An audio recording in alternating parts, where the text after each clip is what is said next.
السلام علیکم ورحمۃ اللہ۔ دوستوں کی طرف سے پہلا سوال یہ ہے کہ تقلید کی تعریف کیا ہے؟ یاد رکھیں، تقلید کہتے ہیں کہ نہ جاننے والا جاننے والے کا کہنا مانے، ایک بات، اور دوسرا اس کا حصہ یہ ہے کہ جس کا کہنا مان رہا ہے اس عالم پر اور اس محدث پر اور اس فقیہ پر قرآن اور حدیث کی کوئی دلیل نہ ہو کہ اس آدمی کا کہنا مانو، تو یہ اب تقلید ہے۔ اب اس کو مثال کے ذریعے واضح کرتا ہوں۔ دیکھیں، ہمارے پاس روایت کا حدیث کا علم نہیں تھا، تو ہم نے حدیث کے اندر امام بخاری کا کہنا ماننا، ہم نہ جاننے والے نے جاننے والے امام بخاری کا کہنا ماننا۔ اب قرآن حدیث کی کوئی دلیل نہیں ہے کہ جس کے اندر یہ لکھا ہو کہ امام بخاری سچ کہتا ہے اور امام بخاری کا کہنا مانو، یعنی اس پر کوئی دلیل نہیں ہے۔ لیکن ہم نے امام بخاری کا کہنا کیوں مانا؟ اس لیے مانا کہ اگر اس سے دلیل کا مطالبہ کیا جائے تو یہ اپنی سند پیش کر دیتا ہے، دلیل دے دیتا ہے، تو یہ ہم تقلید پھر روایت کرتے ہیں۔ کیا ہو؟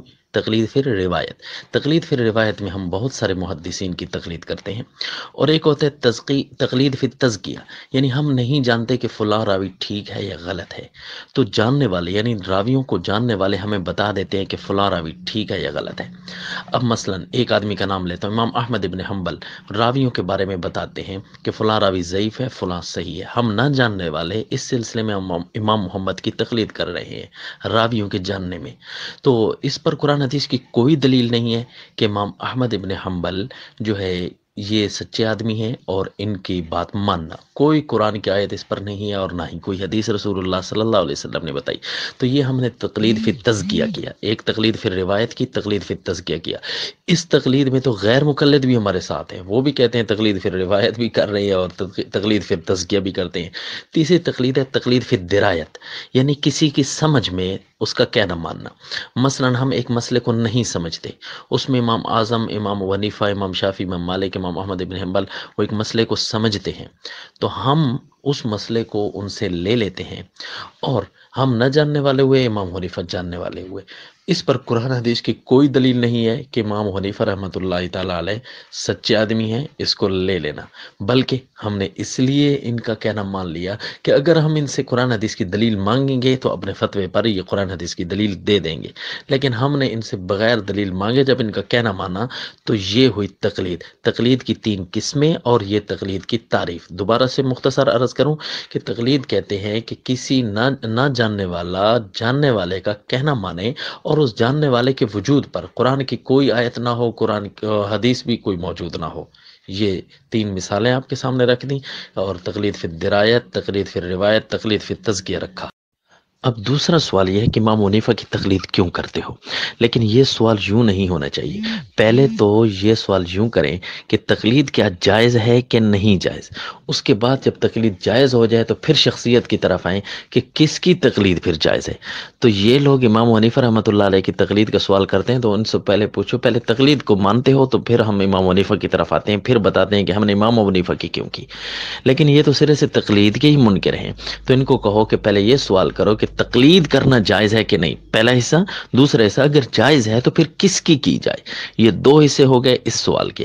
لہذا اب اس کو یوں ایکسپلین کیا جائے کہ تقلید فرض ہے، اور یہ قرآن کی 14 آیتوں سے ثابت ہے۔ نفس تقلید، صرف تقلید کی بات کر رہا ہوں، یعنی تقلید فرض ہے، قرآن کی 14 آیات سے ثابت ہے۔ جو تقلید نہیں جائز سمجھتا وہ کافر ہے۔ کرتے تو سارے ہیں نا، جان تو کوئی نہیں چھڑا سکتا۔ جس طرح کہ آپ نے اس آدمی کو دیکھا کہ ہم نے کہا کہ بغیر تقلید کے قرآن کو قرآن ثابت کیجئے، آپ کو اللہ نے یا رسول اللہ نے ڈائریکٹ بتایا ہو، آپ نے کسی تیسرے سے کرنا مانا ہو، تو یہ تقلید تو کر بیٹھتے ہیں بیچارے، ان کو نہ اللہ نے بتایا نہ رسول اللہ نے بتایا، سب غیر اللہ نے بتایا۔ تو پھر جب انہوں نے بتایا ہے تو یہ تقلید تو کر دیتے ہیں، لیکن ایمان نہیں لاتے تقلید پر۔ تو ان کو کہیے جو تقلید مطلق کا انکار کرتا ہے، قرآن کی 14 آیتوں کا منکر ہو کر کافر اور مشرک قرار پائے گا۔ اس کی ایک دلیل میں دیتا ہوں تقلید کی، 14 بعد میں انشاءاللہ صرف ایک، پھر 13 بات جائیں گی۔ قرآن پاک کی آیت ہے، سورۃ توبہ کی آیت نمبر 100 ہے کہ والسابقون الاولون، یہ ساری آیت پڑھتے آئیے کہ اللہ نے 3 جماعتیں بنائی ہیں جن پر اللہ راضی ہے، وہ ہے سابقون الاولون من المہاجرین نمبر 1، والانصار نمبر 2، اور تیسرے وہ ہیں والذین اتبعوہم، جو ان کی اتباع کرتے ہیں، اطاعت کرتے ہیں، تقلید کرتے ہیں. ہم کہتے ہیں لغوی اعتبار سے اتباع، تقلید، اطاعت سب کچھ ایک ہی ہے. تو اللہ اس تیسری جماعت پر بھی راضی ہے جو صحابہ کا کہنا مانتی ہے. صحابہ نہ اللہ نہ رسول اللہ. تو یہ قرآن کہہ رہا ہے کہ صحابہ کا کہنا ماننے والے رضی اللہ عنہم ورضوا عنہ، اللہ ان سے راضی، یہ اللہ سے راضی ہو گئے. تو یعنی اللہ تعالیٰ نے تقلید کا حکم بھی دیا اور اللہ نے اس پر رضا بھی نازل کر دی ہے کہ میں رضا بھی کرتا ہوں، ایسے آدمی سے راضی بھی رہتا ہوں.